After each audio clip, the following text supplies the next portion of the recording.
asalaamaaleykum mbokk internetu Thiès Info ñu ngi leen di nuyoo ci bu baax a baax ku ci nekk sa tur ak sa sant di leen jaajëfal itam saa su ne seen ànd ak ñun fii ci Thiès Info ñu dikkaat ak yéen seen émission bi de di politique à Thiès ni ngeen ko miinee itam ñu safoo di leen ko defee fas yéene cee àndal ay ndaanaan ñu fas yéene waxtaane itam lépp li nga xamante ne moo jëm ci langue politique gi fii ci diwaanu Thiès kaay ànd ceeg ay kàngam yoo xamante ni itam ñu ngi fii ci langue politique gi ci Thiès tey ngeen gis ki nga xamante ne nii moom laa fas yéene sekkal waxtaan ñu koy wax Sidi Gassama nekk coordonnateur mouvement bi ñuy wax mbooloo taxaw askan wi ma fas yéene moom itam sekk moom waxtaan wu yaa jëmale ci rek lépp li nga xamante ni moo ñeel politique fii ci Thiès kaay waaye lépp loo xamante ne rek itam actualité la fi damay bàyyi moom mi nga xamante ne mooy sama gan mu daal di nuyoo mbokk internetu Thiès Info yi laataa ñu xoos suñu biir waxtaan Sidi ñu ngi lay nuyu. asalaamaaleykum soxna Rokhaya ñoo ngi lay nuyu di la ziar di ñaan yàlla suñu kàddu fekk ñëpp ci jàmm di nuyu seen kilifa Sey Latir di nuyu sa technicien Adama di nuyu mboolem internet yi nga xamante ni tey ñoo ngi suivre li nga xamante ni mooy Thiès Info di ñaan yàlla suñu émission bi ñuy def yàlla na yàlla defar suñu làmmiñ ba ñu wax ci lépp loo xamante ni dina jëriñ ñu ni seetaan. jërëjëf macha allah nuyoo bi am na solo Sidi laata ñëw rek soobu ci li nga xamante ne moom mooy suñu biir émission laaj bi nga xamante ne moom laa la bëgg a njëkk laaj mooy Sidi gis nañ la nga taxawal li nga xamante ne mooy sa mouvement boobule di mbooloo taxaw askan wi depuis 2017 comme ni nga ko waxee boobu ba tey Sidi mu mel ni dafa jékki saay làkkatu seenatuñ ko ci li nga xamante ne moom mooy seen politique bi gars yaa ngi laajte nag fan nga jaar ak lan ngay waajal tey jii Sidi dañoo bëgg nga indi ñu ci ay leeral ci Sidi fan la nekk jamono ji ak lan moo tax làkk boobu. waaw c'est-à-dire ñoo ngi sant yàlla di julliwaat ci Yonent bi sallallahu alayhi wasallam di ñaan suñu kàddu fekkaat ñëpp ci jàmm laaj nga ma laaj boo xam ne am na solo parce que ñun yàlla dogal na politique judduwuñu def ko màgguñu def ko daf ñu dab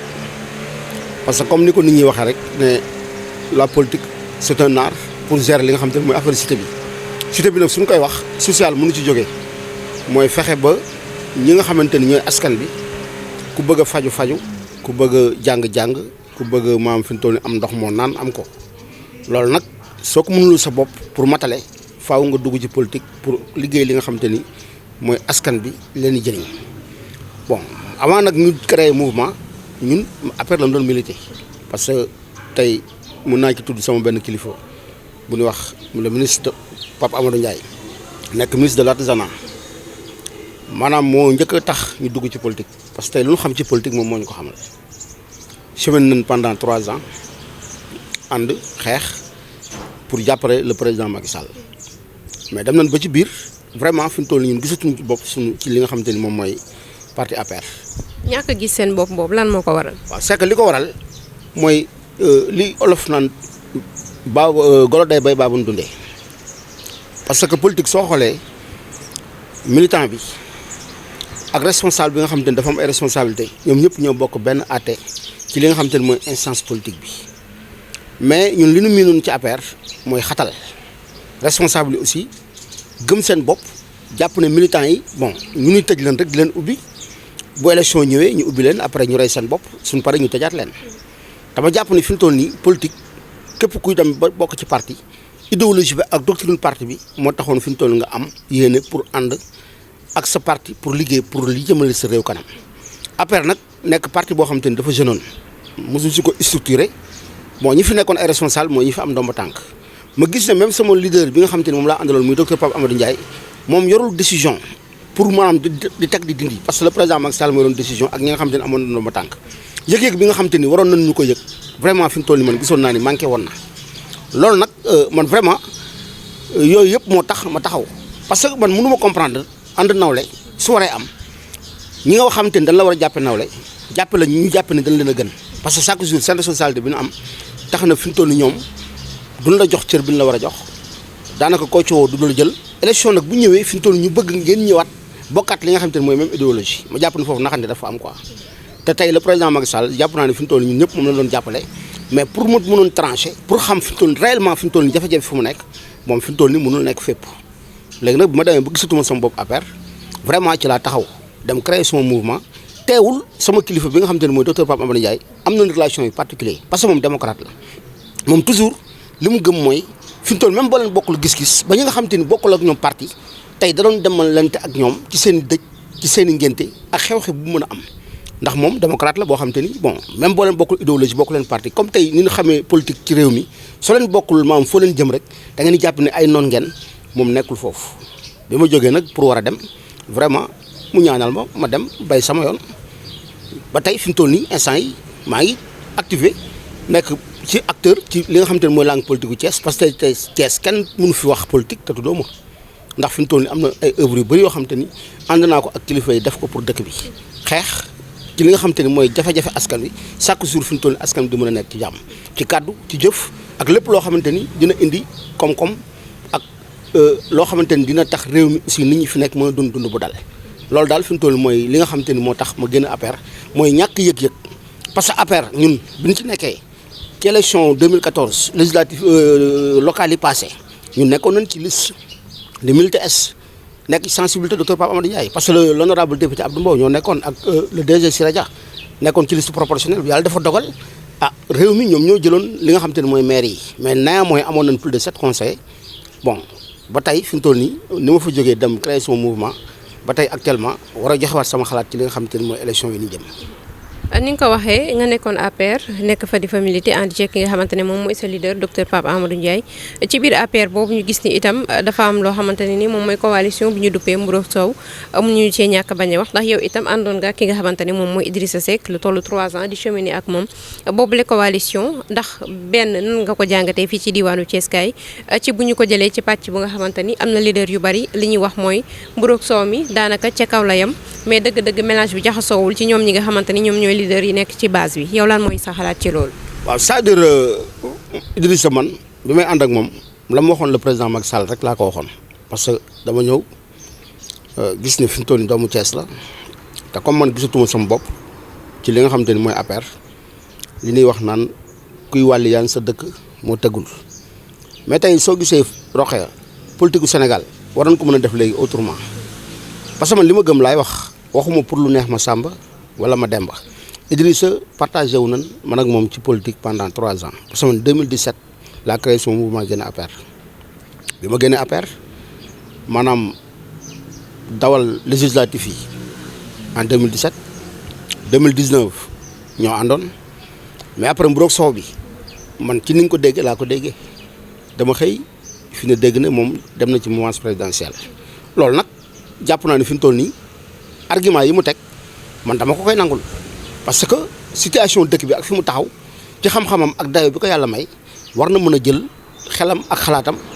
dugal ko ci li nga xamante ni fi mu toll mooy dëkk bi pour Sénégal mën a jëm ci kanam mais toujours comme li ma la wax rek li olof di wax ni buur ayul dag yi ñoo ay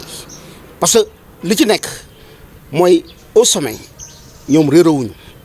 mais Mburok Sow bi su ne fi mu toll nii ci kaw rek la ci suuf doxul bon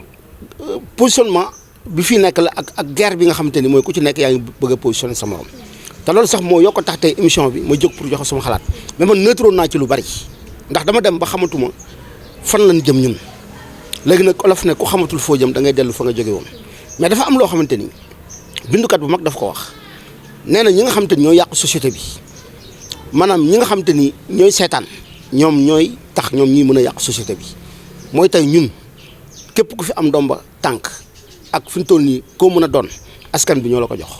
kon askan bi aussi war nañ jël seen responsabilité xool seen i baat ñan lañ koy dénk loolu moo waral tey mu yëkkataat sama kàddu pour wax la sama xalaat ci échéance yi ñu jëm nan la ci sénégalais yi mu war a taxawee mais Mburok Sow bi moom man jàpp naa ne fi mu toll nii Idrissa argument bi mu tegoon du ma ko bañal mais man depuis ba léegi bon wax dëgg yàlla tooguñu xaw ma lan moo waral mu def loolu mais sama xalaatu bopp man laa joxe.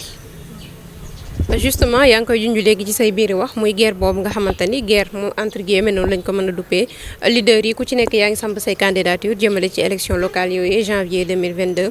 muy candidat yi nga xamante ne ñoom ñoo nekk ci coalition bi APR ak li nga xamante ne moom mooy réew mi ku ci nekk ci maire yi nga xamante ne moo fi nekk yaa ngi samp sa candidature ku ci nekk yaa ngay bàkku itam di wan askan wi ni man lañ war a tànn man maa gën a baax ci yéen ci sa xalaat askan woowu le tey ji ban ci ban anam la war a tànnee ñi nga xamante ne ñoom ñooy candidat yi leen war a jiite ëllëg. waaw xam nga wax naa la sànq ne la ku xamul fa nga jëm da ngay dellu fa nga jóge woon c'est que fii li ma fi gis la ma waxoon rek ci ay jamono lay waxaat tey mooy l'homme de la situation pour li nga xamante ne mooy Thiès soo ci génnee docteur Pape Amadou Ndiaye ñi ciy tegaat du bari du ma ne nag di lim peut-être am na ay benn yoo xamante ni am nañ engagement bi nu am ñun mais lu tax tey may wax docteur Pape Amadou Ndiaye mooy politique dafa nekk lu noble ba pare nit ñi léegi yàq nañ ko parce que dañu jàpp ne raccourci la pour dem mën a wut alal rapidement ak daraja parce que ñu ci bari ñuy politique guñu pour askan bi seen bopp moo tax ñuy politique. parce que dafa am ñaari kuréel yoo xam te ni roxee su dee baax na société bi day dox day jag muy le spirituel ak temporel léegi nag ñu toll ci 21e siècle kenn xamatul kan mooy kan ndax nit ñi léegi fi ñu toll nii daanaka lëndëm na lëndëm goo xamante ni seen intérêt personnel jaral na leen ñu rey nit. parce que soo gisee Afrique duñ dem réew tubaab bi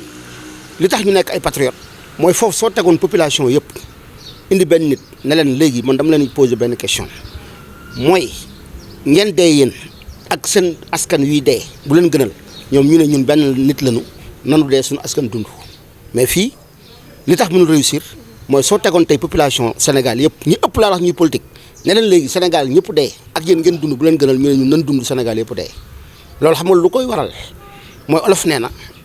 mbir soo ci nekkee bëgg mu dox da nga koy dundal mais doo ko dundee te fii politique bi ñu ci bari dañ koy dundee dundaluñ ko xam nga dundal bi mooy lan mooy fexe ba askan bi añ fexe ba ñu reer fexe ba environnement bi dox fexe ba ñu nekk ci maam nekkin woo xamante ni dafay mucc ayib loolu nag gisuma ko kenn ci à l'heure actuelle wallahi azim sama travail ba mel moo tax may wax docteur Pape Amadou Ndiaye laa ko gisee ndax affaire gii ma lay wax def na ci lu ëpp 3 ans yoo xamante ni fi ne man ci lu ma xam ci lu leer cabinet am lay xëy ñaq li fa wadd ci wërsëgam mu jël ko séddoo ak askanam suy ñibbi fi ñu toll nii 0 franc lay ñibbi loolu man def na ko pendant 3 ans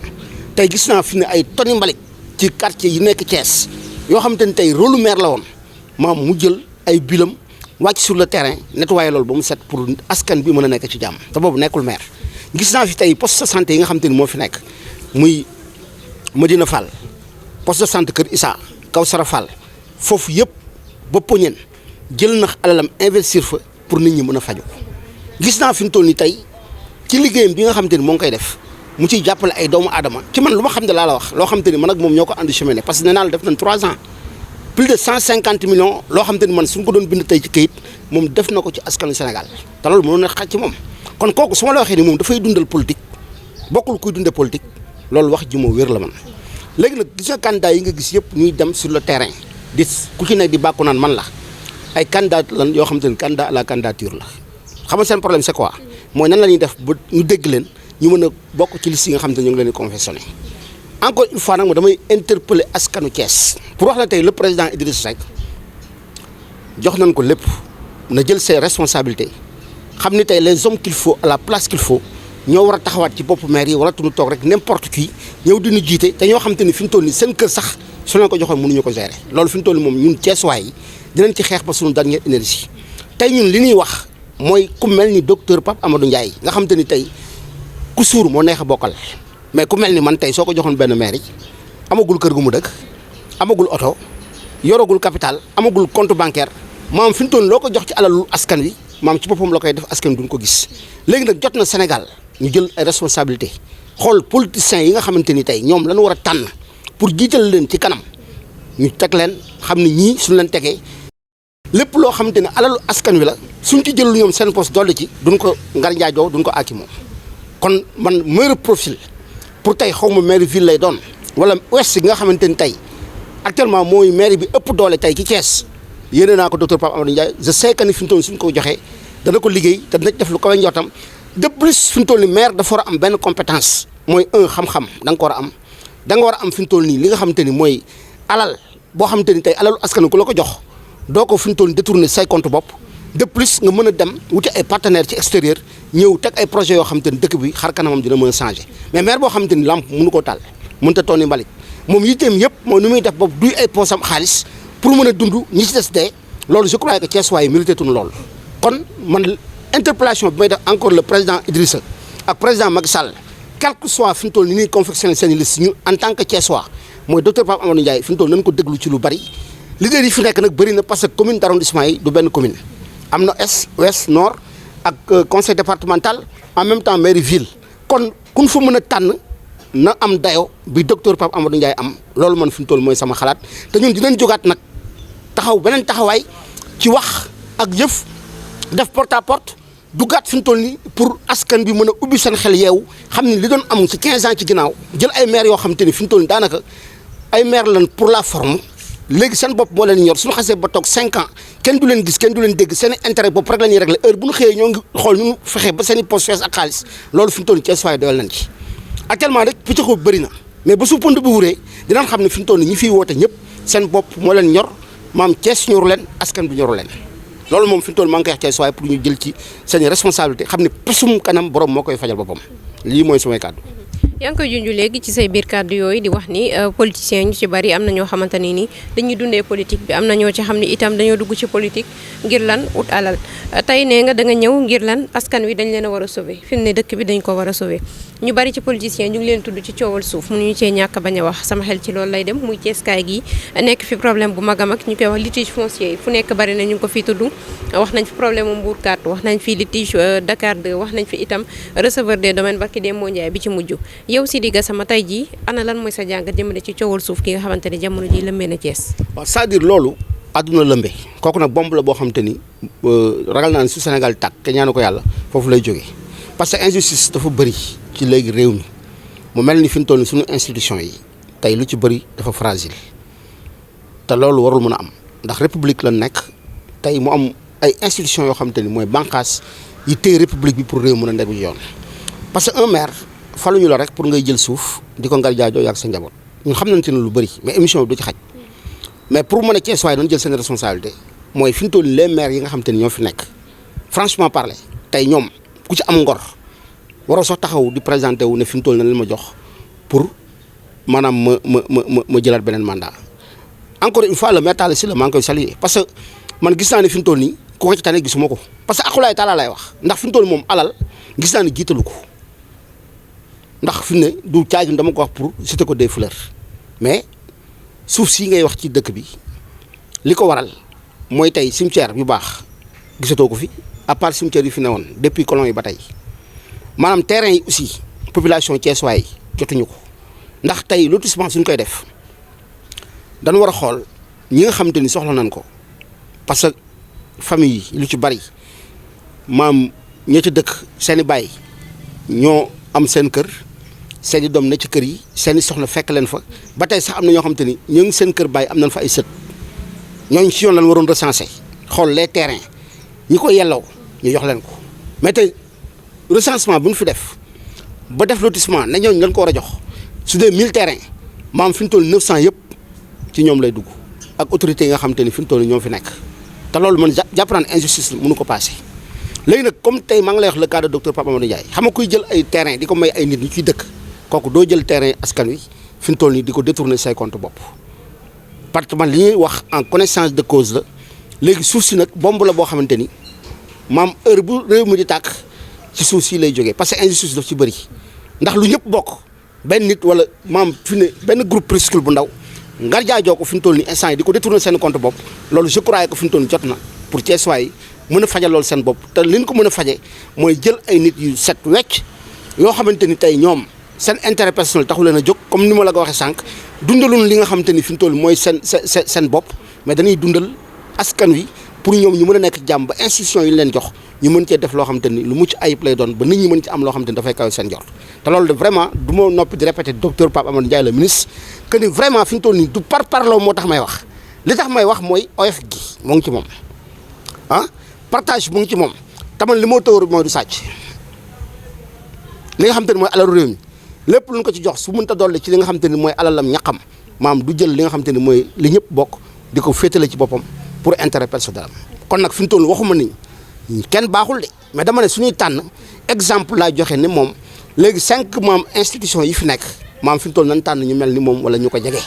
loolu de ci laay woo Thiès waay te ñun dinañ ci xar suñu tànk tubéy ba lépp lu ñu mën a dénoncer ci loo xamante ni ñoom ñoo ngi ñëw pour yàq pour demee ñu mën a taxaw ci bopp askan wi noot leen ñun dinañ xeex ba suñu dernière énergie.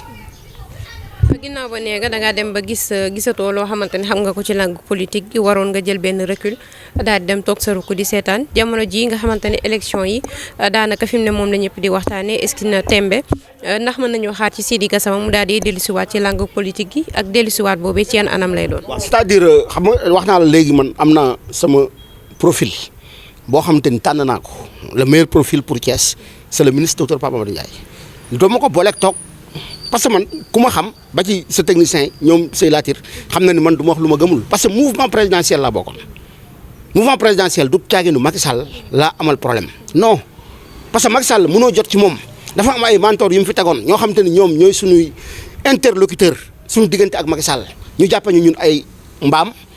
maa ngi jégalu ci terme bi wala jàppale si ñoo xamante ni fi mu toll jëmuñu fenn ba ñoom fi ne suñu àndee élection dañuy xeex ba suñu dernière énergie su élection bi jàllee ñu tëjaat ñu 5 ans man ma ne man bokkuma ci ñooñu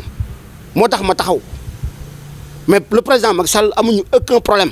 le problème a nekk nag fi mu toll nii mentor yi mu fi bàyyi woon nga xam te ne responsable yi fi nekkoon la su xeex jotee dañuy xeex ba sonn maanaam suñu paree ñoom fi mu toll ñu tëjaat ñu mel ni fi mu toll ay mala yoo xam te ni yaa leen moom suñu ñëwee da nga leen ubbi ñu defal la maanaam li nga bëgg suñu paree nga tëjaat leen loolu man laa ne man instant yi du ma ko nangu tey du ma ko nangu. xeex boobu jamono ji nan ngeen koy waajalee sur le terrain. xeex ban la non non c'est que le leader là mooy le problème mooy li ma la wax mooy Thiès waay dana jël seen xam nga temps yi ñoo ngi dem fu ne yow yaa ko gis kanam ñi nga gëjoon gis yëpp wàcc nañ sur le terrain taxaw na ñoom instant yi fi mu toll nii jàpp na ni ñoom ñoo war a jiite pour toujours moo tax ñu mënatuñoo taxaw léegi nag ñu ko waajale ñun mooy dénonciation def porte à porte jóg xamal askan wi ne leen fi mu toll nii nañ jóg jëlaat seen responsabilité parce que ku la naxoon daaw ah fi mu toll li olof di wax su kundo bi rey sa maam soo gisee lu ñuul nooy def daw léegi nag ñoom dañoo bëggaat ñëw pour naxaat ñu te bu mënuñoo tawat 5 ans di ko cheminer di galéré waat su ko tegee dañuy dee parce que li ñu dund tey jamono ji metti na te fi mu toll njiit yi ñu ci ëpp ñoo ñu ko teg ndaxte au lieu ñu futtiku xar seen tànk tubéy pour liggéey pour askan wi ñu mën a am éducation bu baax mën a am fi mu toll nii yaa ngi dégg li nga xam te ni mooy ndox mën a am lekk gu baax ñoom fi mu toll nii loolu ñoru leen seen bopp moo leen ñor ak nu ñuy def ba wut seen i tool tabax seen i gratte-ciel am seen i parking oto lépp ci ndodd askan wi loolu laa ne fi mu toll nii askan wi ñoo ko war a tolloo nangu ko actuellement moo tax ñun dinañ jóg jël suñu daal xeex pour fi mu toll nii ñi nga xam te ni mooy les leaders yi nga xam te ni ñoom dundewuñu politique bi dañ koy dundal maam fi mu toll nii ñu xeex ñu nekk ci kanam te loolu fi mu toll nii suñ ci génnee le ministre ak ñeneen ñoo xam te ni du ma fi nekk di lim maanaam tey ñi ci ëpp seen bopp moo leen ñor soxna Rokhaya kon jot nañu taxaw xool ne dëkk bi ñoo ko bokk waratuñu nangu fi mu toll nii kenn di ñëw dinu aakimoo ci li nga xamante ni mooy suñu alal ak suñu taranga diñu toroxal ba nit ñi fi mu toll dund coono boo xamante ni ëllëg maam vraiment instant yi Sénégal dina nekk yeneen loxo yoo xamante ni suñu doom yi ñëw duñu fekk dara loolu ñun waruñoo taxaw di ko seetaan léegi nag wax naa sànq de la bindkat bu mag nee na maam yàqkat bi toog di yàq du moom mooy yàqkat bi kii yàqkat bu mag bi mooy ki nga xamante ni am na solution pare taxaw di seetaan te solution bi ñun askan bi nga xamante ni yow moom suñu baat la il faut ñu jóg jëlaat suñu baat xool ci yan loxo lañ koy tàbbal ngir Thiès Sénégal mën a nekk dëkk boo xamante ni dafay mucc ayib ëllëg. ay ci kon loolu leer na Sidi daanaka waxtaan bi neex na lool macha allah itam am na solo waaye egsi na ci cëppaandaw gi du ma def lu dul daal di lay bàyyi nga wax sa dernier mot jëmale ci ñi nga xamante ne ñoom ñooy Thiès waaye rawatina nag message bi nga leen bëgg a adressé jëmale ci yooyu la élection nga xamante ni fi mu ne nii moom la ñu dëgmal suñu kanam. waaw léegi daal li may wax mooy responsabilité bi nga xamante ni moom lañu am ñun en tant que askan bi mooy ku fi am baat tey ci réew mi askan bi ñoo la ko jox kon askan bi nañu ubbi seen i bët. te ubbi seen i nopp déglu ñi nga xamante ni fi mu toll nii li leen di wax seen njëriñ lay doon pour ëllëg ñi yor institution yi bu ñu ko duggaatee seen loxo moom muy ñi fi nekk dinañ dugg ci tumuraanke goo xamante ni tuskare la ñuy jural kon nag nit buggut a tuskare buggut a dugg ci tumuraanke naataange nag ak xéewal mooy fi mu toll nii jël le ministre Pape Amadou Ndiaye ak ñu mel ni moom ci seen loxo yi set ak yéene ak seen alal joo xamante ni ñoo ko ñàkkal seen di ko defal askan wi ñu fas yéenal dénk baat yi ngir Thiès mën a nekkat Thiès mucc ayib Sénégal mën a jëm kanam ñu xam ni politique dañ ko war a def léegi autrement mais waruñu jël politique politicienne boo xamante ni dañ ko bëgg a teg ci tapale naxe fen wuruj ak wut loo am loolu instant yi sénégalais ñoo ko war a dépassé parce que tey fi ñu nekk ci àdduna bi 21e siècle la tey kenn mënatuloo nax kenn ñoo ngi nekk ci benn village planétaire boo xamante ni Amérique la fa xew tey suñ toogee léegi même pas 2 minutes Rokhaya mu fekk la fii te bu njëkk boo bëggoon a dem Pout gi donc saret ngay dugg te loolu dépassé nañ ko tey boo bëggoon bind kenn koo xamante ni fi mu toll nii sa mbokk la nekk ci yeneen réew lettre ngay bind loolu dépassé nañ ko kon kenn mënatuloo nax kenn kon askan wi nanu yeewu te xam ni ñoom tey ku fi am dara ci ñoom nga koy jële te ñoom ñëpp sam nan daw ci askan wi ngir nax leen war a toogaat 5 ans yoo xam ne dañ koy galéré te loolu man yéenewu ma ko waa Thiès yéenewu ma ko waa Sénégal sama kàddu mujj daal mooy ñun dinañ taxaw ba suñu tànnee énergie wàccaat ci terrain bi maam fi ñu doon joxewaat xalaat ba ñu doon joxe parce que ñun dañoo mës a bañ injustice te tey lii da ne woon duñ ci waxati ndax yàgg nañoo toog di xeex kooku ñëpp xam nañ ko mais fi ñu toll nii waratuñoo toog di seetaan boobu moo tax tey ñu jóg yëkkataat suñu kàddu te duñ toog nag fii ba élection yi di jeex lépp loo xamante ni gis nañ lu baax pour Thiès dinañ ko wax dinañ ci dox dinañ ci jëf ba fi ñu toll nii instant yi Thiès waaye mën a gis seen bopp lii moo doon sama kàddu mujj di la sant di la gërëm di wax asalaamaaleykum wa rahmatullah. ay Thiès ñu koy jaajëfal bu baax a baax mu nekkoon Sidy Gassama coordonnateur mouvement bi di mbooloo askan wi ñu koy sant bu baax a baax di ko gërëm waaye itam sant ak gërëm ñeen na leen yéen mbokk internetu Thiès Info yi nekkoon di ñu seetaan dig daje bi beneen yoon lay doon incha allah ak beneen kàngam ñu fas yéene waxtaanee lépp luy politique seen émission bi di politique à Thiès fii ci biir Thiès Info jaa ngeen jëf